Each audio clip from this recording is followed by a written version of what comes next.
Magandang umaga mga ka-happy hour. Narito ang mga balita para sa MBC TV Network News Update 10 AM edition. Dating Bamban Mayor Alice Guo, isinailalim muli sa medical examination. Muling isinailalim sa medical at physical procedures ngayong araw si dismissed Bamban Tarlac Mayor Alice Guo, bago tuluyang ilipat sa kustodiya ng Bureau of Jail Management and Penology warrant of arrest na inilabas ng Pasig RTC, ibabalik via online. Paliwanag ni PNP Public Information Office Chief Police Colonel Jean Fajardo, standard operating procedures ito para sa mga detenido na aalis sa kanilang kustodiya. Magugunitang ipinag-utos ng Pasig City Regional Trial Court Branch 165 ang paglilipat kay Guo sa Pasig City Jail Dormitory, matapos ilabas ang warrant of arrest laban dito kaugnay ng kasong qualified human trafficking.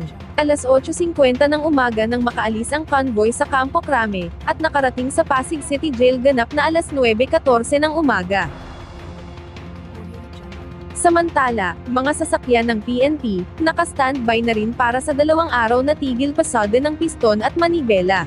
Handang magbigay ng libreng sakay ang Philippine National Police sa mga maaapektuhang commuter dulot ng ikinasang 2 araw na tigil pasada ng grupong piston at manibela simula ngayong araw. Ito'y bilang pagtutol pa rin nila sa patuloy na pagpapatupad ng Public Utility Vehicle Modernization Program ng pamahalaan. Ayon pa rin kay PNP Public Information Office Chief Police Colonel Jean Fajardo, maliban sa mga pulis na kanilang ipakakalat para magtiyak ng seguridad, naka-standby na rin ang kanilang mga sasakyan para naman sa mga maaapektuhan. Bagaman paiiralan ng pulisya ang maximum tolerance sa mga ikinasang pagkilos ng 2 transport group, nakiusap naman ang PNP sa mga ito na irespeto ang mga kapwa nila tsuper na hindi sasama sa kanila. Marami pa rin kasi sa mga tsuper ng jeepney ang pipiliing mamasadap upang may maipangtawid sa kanilang arawang gastusin.